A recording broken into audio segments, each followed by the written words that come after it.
If you've ever looked at someone and thought, oh my God, she's so confident, or she's really famous, or she built something meaningful with her life, this episode is a little different because today you're going to hear the part of the story that usually gets left out, the doubts, the pivots, the moments when it could have all gone a very different way, and how one decision to stop drinking didn't just change her life, it also changed what she chose to do with it. If you've stepped away from drinking or the things that used to numb you, you know it changes your life. But it changes the people watching you too. You become quiet proof that something better is possible. On Sober Life Rocks, we talk with people who realize that their choice wasn't just personal, it was a platform, a chance to be a leader, to shorten somebody else's learning curve, to do something that really mattered. If you felt that pull, you're in the right place. Subscribe and stay with us. Today's guest is many of you may recognize, but maybe not in the way you're about to hear. Marci Hopkins is an award-winning TV host turned podcast host known for Wake Up with Marci, where she's built a reputation for sharing uplifting, transformational stories. Her work has earned multiple Telly and Anthem awards. Her memoir, Chaos to Clarity, reached #1 in the 12-step recovery space on Amazon. But what interests me more than any of that is the path that she took to get there. Because behind the platform is a series of decisions to change, to rebuild, and ultimately to live very differently. During her decade of living alcohol-free, Marci has not only transformed her own life, she's built a voice and a body of work centered around helping other women to do the same. And today we're going to talk about how that actually happened. Marci, I am so thrilled that you agreed to come on our podcast. Welcome. Thank you. Thank you so much for having me and for all that you do for those in this space. Absolutely, absolutely. So I want to start a little differently than maybe you might be used to, because a lot of people might know your story on paper, but I'm more interested in who you were right before everything changed. Mm-hmm. Not the version people saw, but the version that you were living with. So what did a normal day for you look like back when you were still drinking? Yeah. Well, first and foremost, I want to say that I drank pretty much every day of my life after I got out of high school. It was very normalized for me, with my mother drinking every day, my grandfather drinking every day. I had a lot of trauma, abuse, sexual abuse, and so on. And that's what I used to cope. So drinking alcohol every day was very normal for me. Get home from work, have my couple glasses of wine. So fast forward, now I'm in my 40s, and it was an ebb and flow, up and down during that time. When it got really bad, then I'd get it under control. Really bad, I'd make a lot of changes in my life. And it was about 2014, and I was thinking a lot about my drinking. I felt like I was turning into my mother, which my mother was an alcoholic, and she was drinking to a blackout and causing a lot of issues in her relationships, and could not complete anything that she started. And I started seeing myself go down that path, and I was getting very unhappy in life. My Can I victim interrupt you for a mentality. second? Because you were in the media world at that point, right? Yeah. So I had gotten in front of the camera in my 40s, and that's where my drinking had elevated, even more so. And now that I'm 56, I'm also recognizing that I was going through perimenopause during that time, and I was going through a depression, and I was going to the doctors, and I was trying to get help, and I was put on an antidepressant. And I was also using alcohol, and I was also in front of the camera and feeling my self-esteem was very low. It already was very low, but now I was putting myself in a situation where I was being judged all the time. And it is quite a roller coaster when you are going for auditions, trying to get the gig. I'm trying to raise my kids because they're priority one to me. And my husband's working all the time. So there was a lot I was trying to manage at that time. And I was recognizing that my drinking was getting to a place that uh, was making me afraid, more afraid than it ever had, as far as like thinking like I think that I am going down that slippery slope and I have a drinking problem now, right? Like even though I drank every day and I did the I never really thought I was an alcoholic. Like there were times that I thought I drank too much, but anyway, so I ended up going to the 12-step program and I was in the program for about 3 months, but I didn't really, even though I was saying, "Hi, I'm Marci, I'm an alcoholic," it wasn't that I was necessarily fully embracing that and believing that. And I started comparing my stories to other people. I'm like, well, I'm still working. I'm still raising my kids. I'm still in the community. I'm working in the schools. Like I'm not waking up drinking every day and like have these awful stories, right? These awful consequences that these others that are talking about. Even though I was doing things that I could have had massive consequences for. And so and also other people were saying, well, I didn't know you had a drinking problem. I couldn't tell you had a drinking problem. And to some, I may have hit it well. It was really, the wine at night, starting to drink more during the day. And I think that that's what was scaring me more, that I was needing that liquid courage to get through what I was trying to pursue, because had no confidence really, even though people may have perceived me as a very confident person. I really wasn't. I was falling apart on the inside. So I got sober for about 3 months. And like I said, I was comparing my story and all. And I went on a vacation sober and I convinced my husband, we were going to a Halloween party. And so that was October 2014. And I convinced my husband that I didn't have a problem. And I went to the party and he goes, okay. And so I started saying like, well, I'll just drink slower, right? In my head. So I had 1 glass of wine that day and like was slowing down on my drinking. And then it didn't take long for it to start escalating more, and actually at a faster pace than it was before. And I started surrounding myself with people that were drinking excessively so that I didn't feel or look bad the way I was drinking.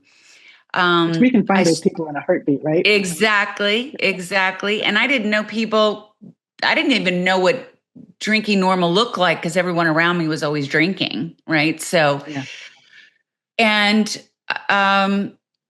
ultimately what happened was my drinking was getting really bad. It was waking up, trying to figure out like, well, first of all, not feeling great about the day before, thinking about maybe I'm not going to drink today. Or it might have been, I just like to have fun and this is how I'm living my life. And so where am I going for lunch? Who am I meeting? What am I doing? And surrounding everything around alcohol. I couldn't go to a restaurant with my kids if it didn't serve alcohol, all the things. And I remember I was a soccer mom and I wouldn't pick a restaurant for us to go to at the end of the year party for the kids that didn't serve alcohol. Absolutely.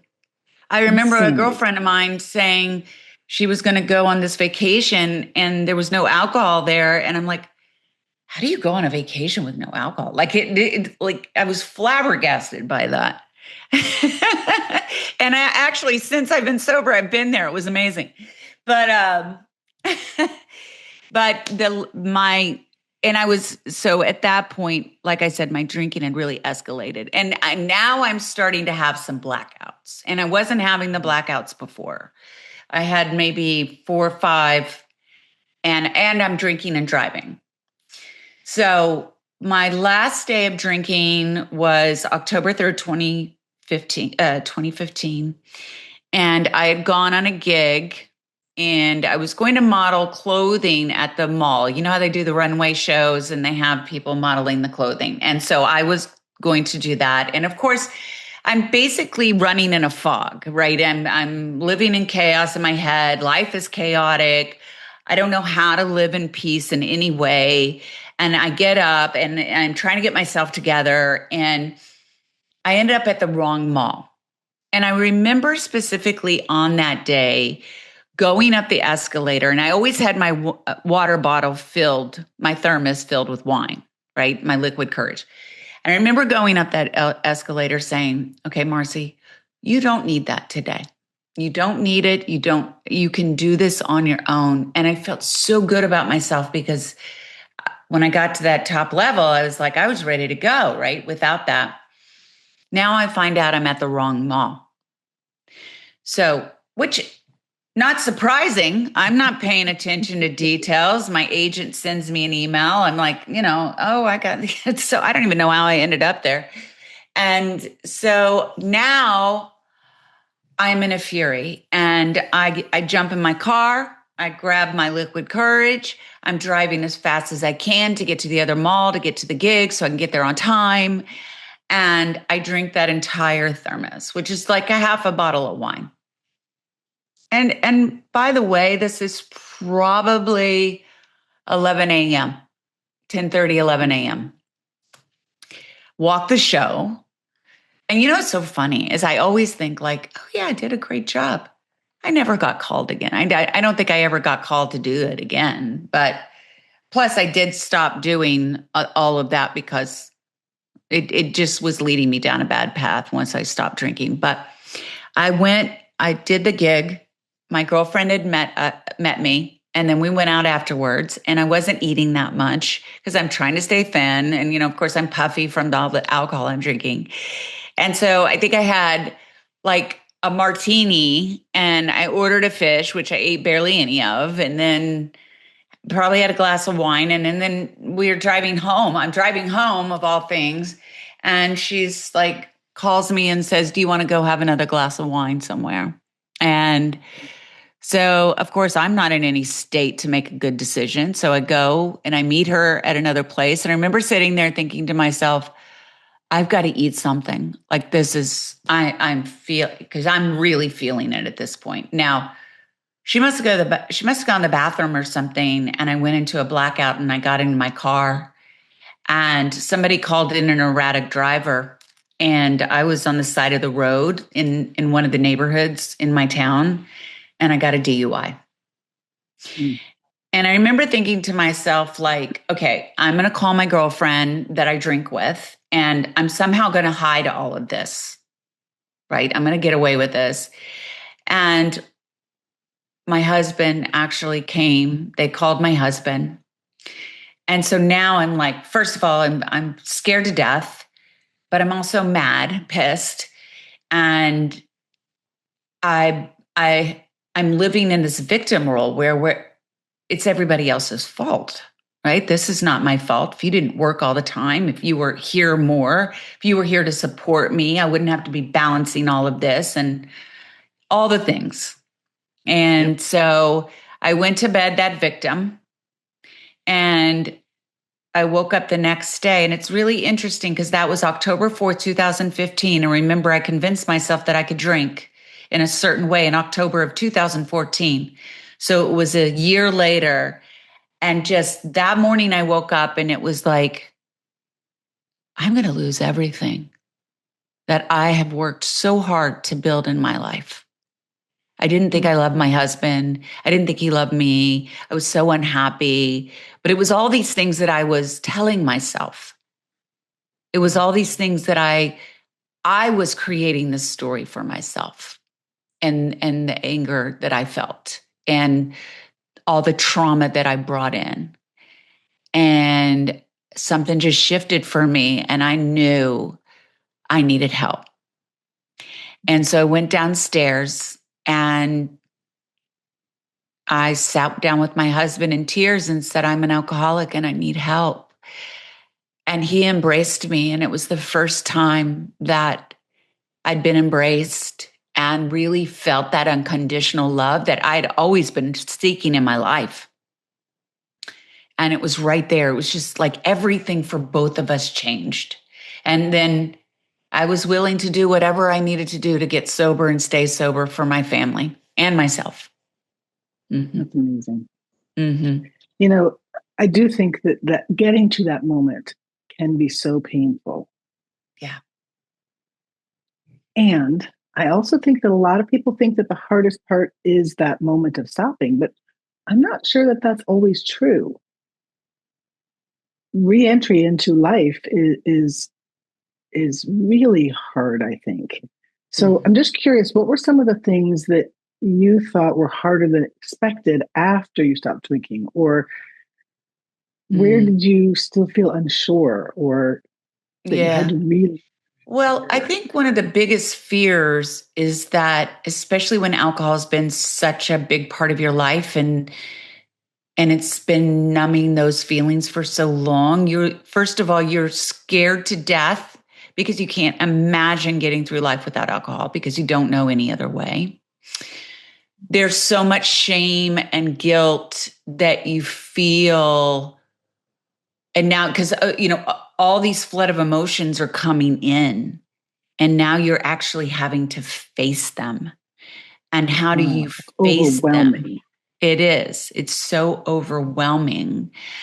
And getting, understanding like, how am I ever going to forgive myself? I hate myself so much right now.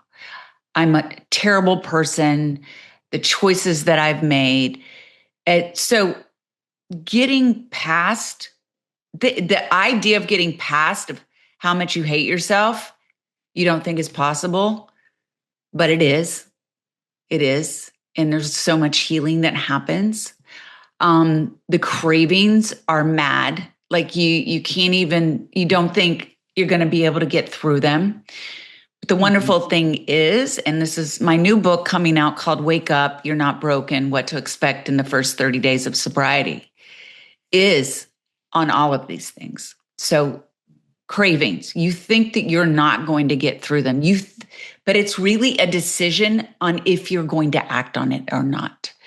So learning how to get through those.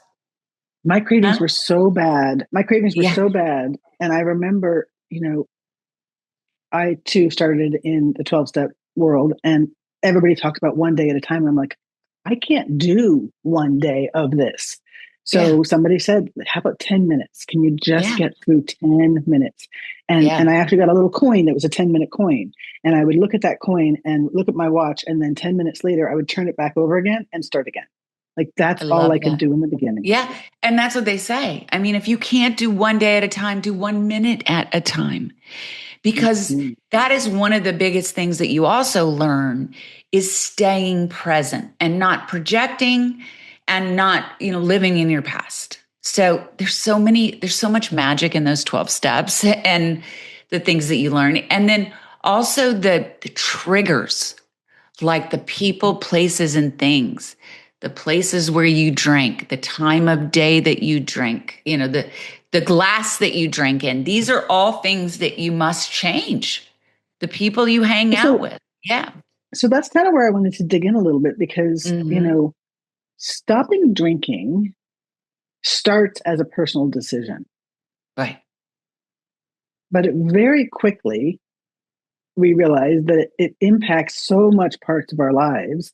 And we have a decision to make. I myself, people have heard on this podcast, I didn't tell anybody in my professional or friend group for 18 and a half years that I'd quit drinking. Wow. I was terrified what they would think. Of course, the judgment. Yeah. And so, like you, I had routines with people where I would go out and do the happy hours and I would travel to the conferences and all the things and like having to then create this whole web of new lies. Yeah. or half truths, or just figuring out how to navigate all that. So how did you navigate, once you had made this decision, Yeah. your professional life? Well, I will say the good thing is, and this is kind of on the topic of what you're talking about, because I wasn't telling anyone in the beginning, and nor was my husband. And it was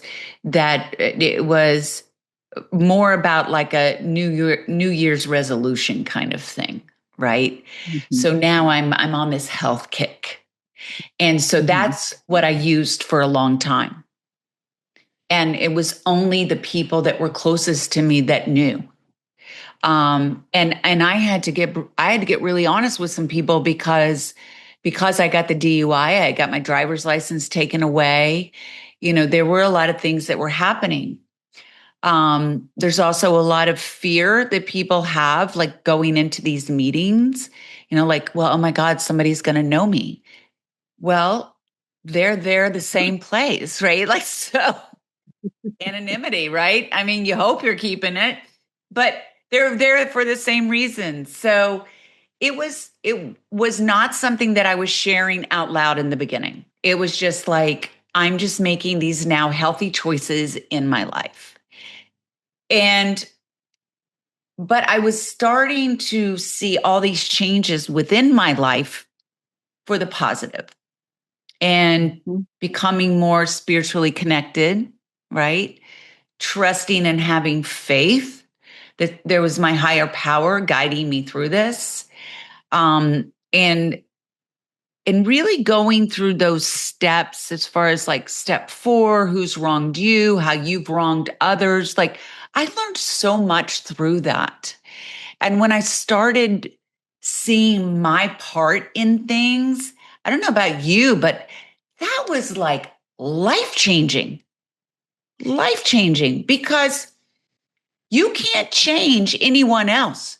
You can't, and you have a role in most things. Of course, I had this victim mentality, and that was not my fault, the things that happened to me, but these choices I was making in my adult life were certainly my own decisions.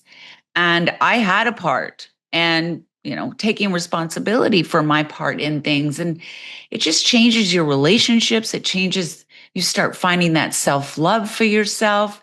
You start getting, you reconnect to that person that you lost I feel So like when you really started drinking. Hmm. as this was happening, were the Yeah. people in your life who were not aware of this decision, were they noticing differences? So definitely noticing differences. I just think that it was like, you're not drinking, right? But it did start coming out much quicker for me. I started getting in front of the camera about a year in, and I started a talk show called Coffee with Marci. And I was starting to get very involved in the community. And then, like, within 2 years, I launched Wake Up with Marci. And so then I started becoming very honest with my story, just little bits at a time, right? Because I was so afraid. And what motivated you to start speaking publicly about this? Because I was realizing, and this has become like a big part of what I do. I was realizing that I wasn't alone in this, that every family is affected by this. And so to be able to share honestly, I was allowing other people to open up and be honest, because we stay so sick in our silence, in our isolation, and there's no change that we can make if we don't start sharing our story. We can't start healing if we don't start telling our story and finding community or people that can help us. And unfortunately, that does mean that we have to, fortunately or unfortunately, whatever it is for you, right? You do have to start changing those people. But the thing is when you start changing the negative people in your life, you're allowing those positive people to come in. And it's really, It's really actually beautiful because as you evolve, you start to grow in a different way and you kind of grow out of people. 1,000%. I can so relate to that. So, Yeah. so when you think back to those days of when you first started like more publicly sharing Hmm. parts of your story, what was the scariest part? Again, it's being afraid of how people are going to judge you. Did So, they? well, I what's interesting is when I started getting in front of the camera and I started doing these way back, what I used to do is these videos because like I said, becoming aware and becoming emotionally intelligent is really what I say is happening through those steps and through that growth. So what I started doing was putting out these videos of personal things that were happening and two different ways, two perceptions in different ways you can think of things. And so it was not necessarily of me, like right now, I've got this book coming out about sobriety. So everything I'm putting out is about those first 30 days and the getting sober. But at that time, it wasn't necessarily that I was getting sober. It was about that I was changing my mindset and how I Mm-hmm. perceived life and all these tools and modalities that were helping me. So it was Mm-hmm. more centered around that. Yep. And when did you make the decision that it was time to actually say the words that you Mhm. had suffered from this I think it disease was, or the alcohol yeah, problems? yeah, which it is a disease. It's absolutely a Yeah. disease. I mean, it hijacks the brain. And it's right. We have substance disease, and then we also have, well, gambling or social media or, Yeah. sex, whatever it is, right? Yep. Behavioral addictions.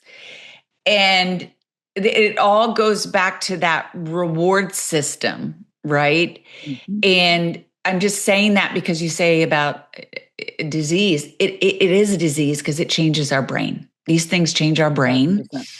And especially if it's a substance, our bodies become dependent on it. So I Mm-hmm. will say if you are thinking about quitting drinking and you are drinking excessively, please talk to someone because going through detox can be very dangerous. Mm-hmm. So make sure that you do that. But I I started interviewing people. So like I said, I started seeing all these miraculous changes in my life. I mean, just I couldn't even finding love for myself, building these beautiful relationships with other people, um, finding my purpose, giving back, like all things that I didn't have. I mean, tenuous relationships before and not trusting myself and hating myself and um, just kind of navigating life aimlessly. So all those things were changing for me.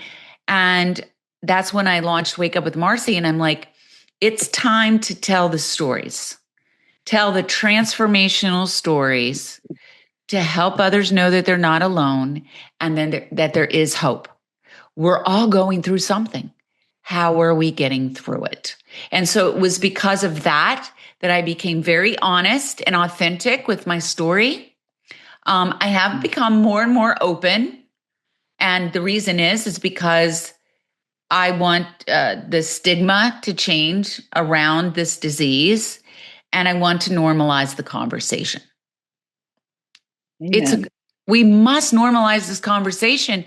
There's over 49 million people suffering in the United States alone with substance use disease. I mean, it's an epidemic out there. So we've got to start understanding it. We've got to start sharing our stories, our experiences, our truth, and helping others to get through it and allow them to ask for help. That asking for help, my God, especially when you're a survivor of something and you think you got to do it all alone, it's hard to ask for help. And I get that. I was just watching a clip from one of Mel Robbins' interviews, and she had a guy on who said, let's unpack a little bit your abuse story.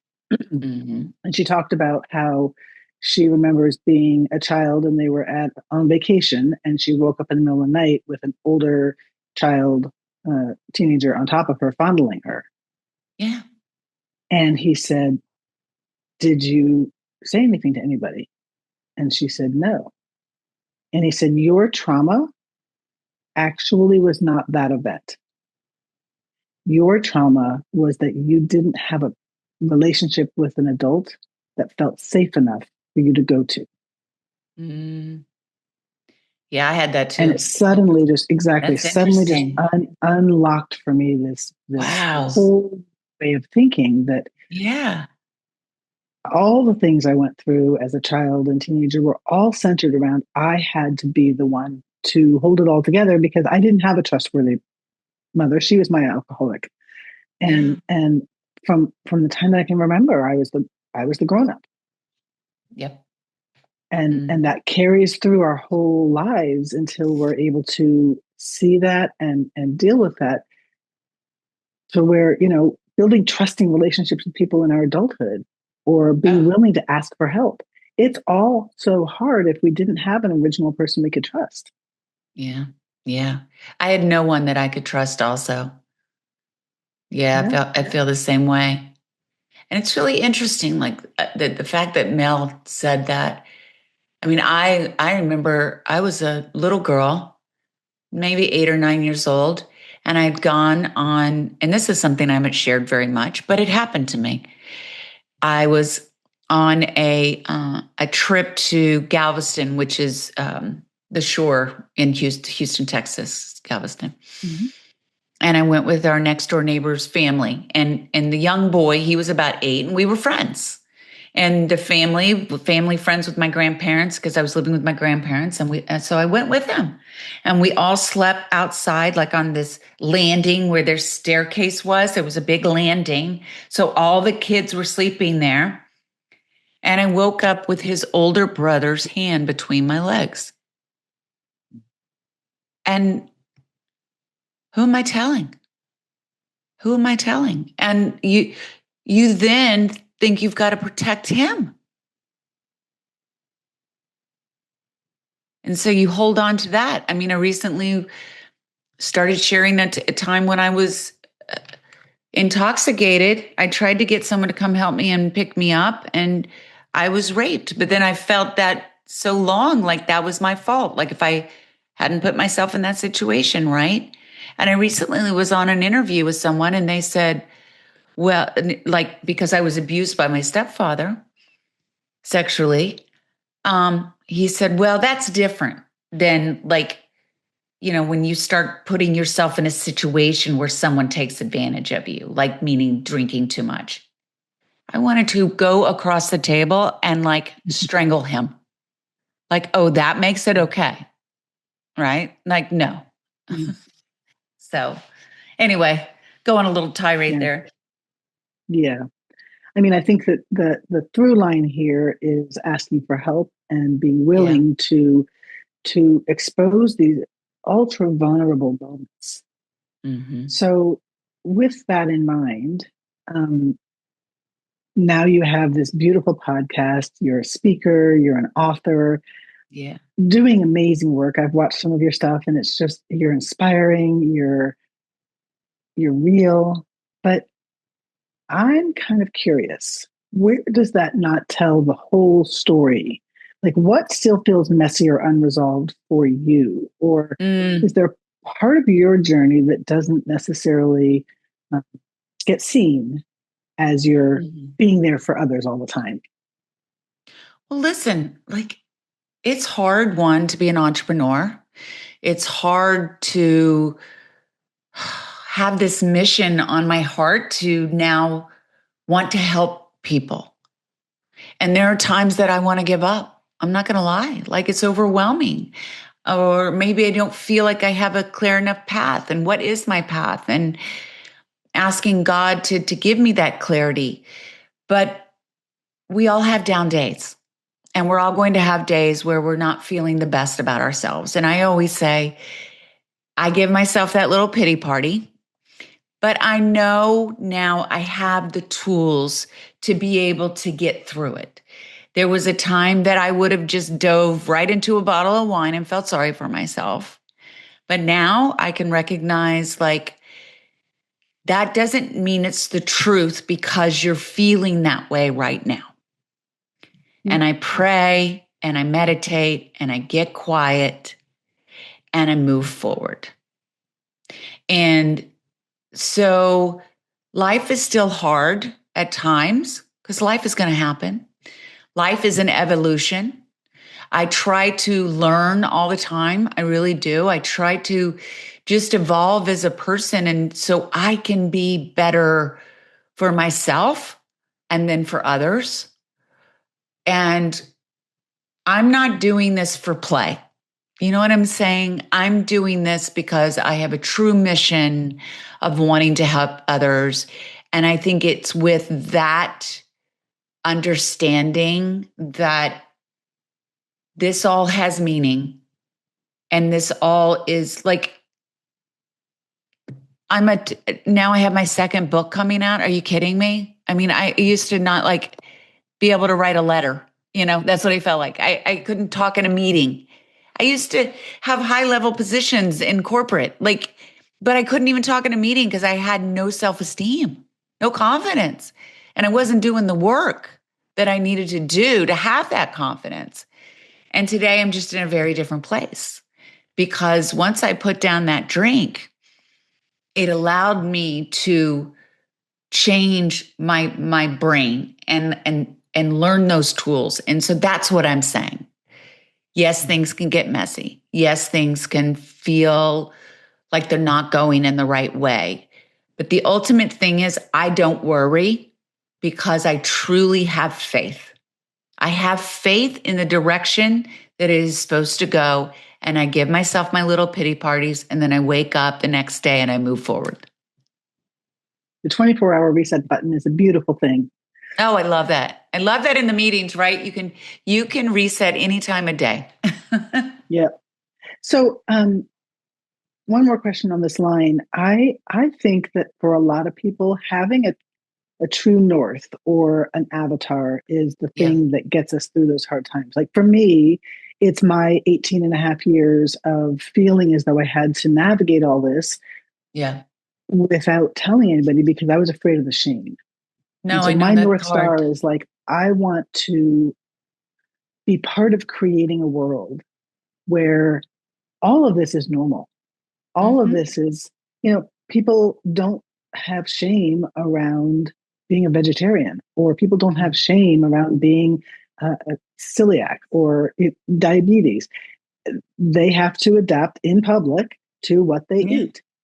We Yeah. have to adapt in public about what we drink. Why is that any different? So, what is your true north? What is your avatar? What is the thing that every day that you're having a good day, that you're having a bad day? What is the thing that you look at and just go, that's why I'm doing this? Mm. Hmm. Well, for me, it's my family. And I, I of course do it for myself and my own happiness. Like the thought of ever going backwards, or people ask me, like, how do you not drink now? Right? It's because I pop in that tape and I play it out, and I never want to live or feel that way again. And so I just know for me, it's what my family is everything, and it would destroy everything that I have created. And I almost destroyed that once in my life. So Mm. I I have rebuilt the foundation. I have a solid foundation now, and I'm laying brick by brick, and this thing is not falling apart. So I just know that if I just keep moving forward, keep doing my daily practices, because you have to take action every day. This isn't something that just all of a sudden one day you don't have to do anything and you don't desire alcohol, or you don't fall back into that victim mode, or whatever the case may be. You have to do daily work. And I'm willing to do that because I love my life today. Beautiful. Mm-hmm. Marci, a lot of people listening to this podcast, I think, are in that in-between space. They've made the change, they're sober, but they maybe have a calling, a longing to do something more. We often, get sober and then we feel like we have this purpose, but they're not sure what to do with it yet. What would you say to anyone who's feeling that pull, but is still holding back? Well, I'd say, what is pulling you? In what direction? And the best thing that you can do, like all the ideas that have come to me, and I didn't act on them right away, came to me in meditation. So you've got to get quiet. You cannot have the chaos, meaning, having your phone, the news, social media, your family. You've got to find the places where you can get quiet, and your intuition is going to take you there. And it's your higher source, it's your God, it's universe, it's source, it's your gut, whatever it is. You are going to start getting those ideas. And you may not think you want to act on them right away. And some of them maybe are your own ideas and they're impulsive. But just stay with it a little while. And if you keep thinking about it,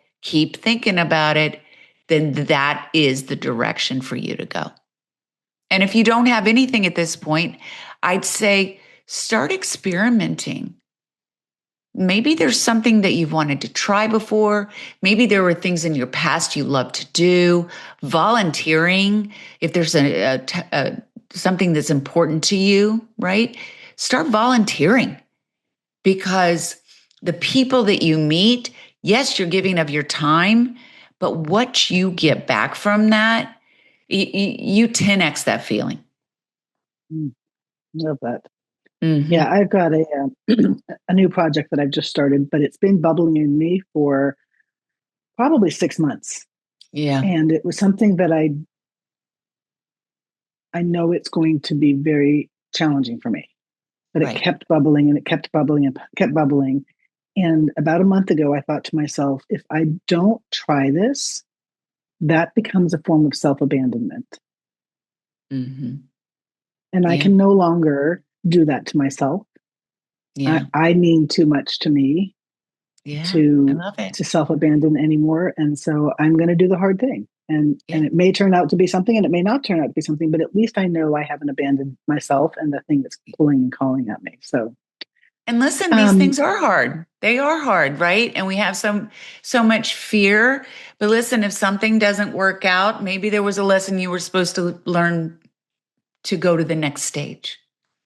That's right. That's right. So, for those of you listening, I have listened to a couple of Marci's podcasts, Wake Up with Marci. Love them. They're really, really good. Thank you. And you have your current book, right? It's Chaos to Clarity. Yeah. So that's my memoir self-help book. It's my story, but it's also about breaking generational cycles, seeing your own cycles in your life, and giving ideas of how you can break those, shifting your mindset, what I learned in the 12-step, how I move forward, and also not just addiction to alcohol, but addiction to relationships and learning to have positive relationships, because I was just seeking love and attention in all the wrong places. So I know a lot of us out there think that, well, this may not be a great relationship, but somebody loves me, right? But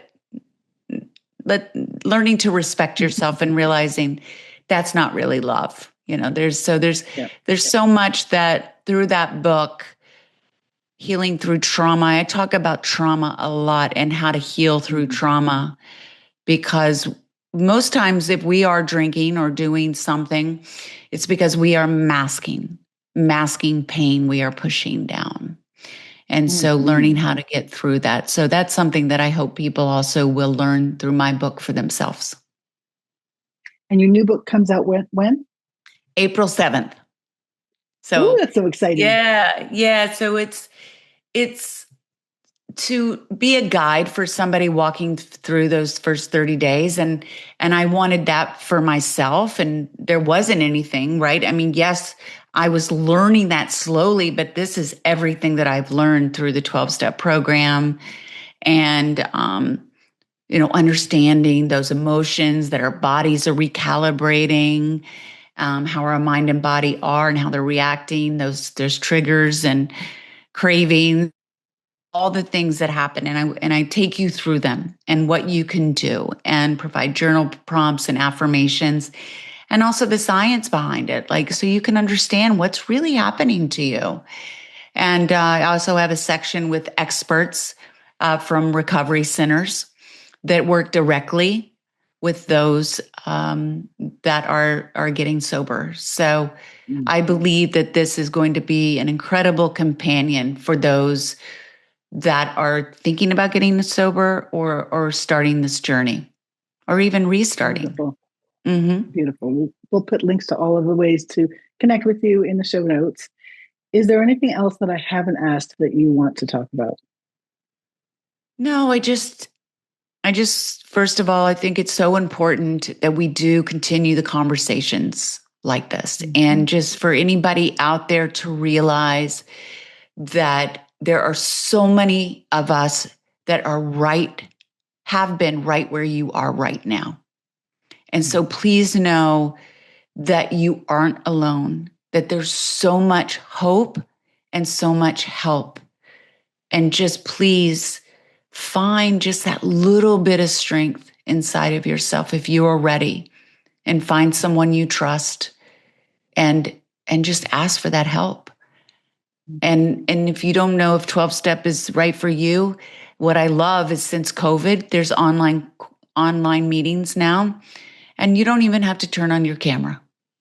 You can just listen in. Beautiful. Beautiful. Mm-hmm. For me, I just like to always reflect at the end of a podcast with things that kind of touched my heart. And I really resonated with this idea that when people make the decision to quit drinking, it's each of us for our own reason. For some people, it literally is a health decision, and that's Yeah. completely amazing. Yeah. Um, for others, it's peace, or it's clarity, or it's just to stop the madness.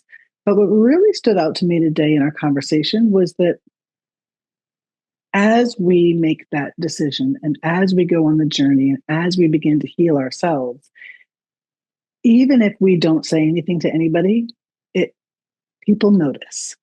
It Yeah. changes how you show up. It changes what you're Yeah. willing to say. It changes what you're willing to build or what you're willing to risk. And over time, whether you intend it or not, people do start paying attention. Mm-hmm. Not necessarily because you're trying to lead, but because you are living differently. And that's when something powerful begins. Mm-hmm. Because the moment that you stop hiding that part of your life, you give other people permission to question their own lifestyle choices.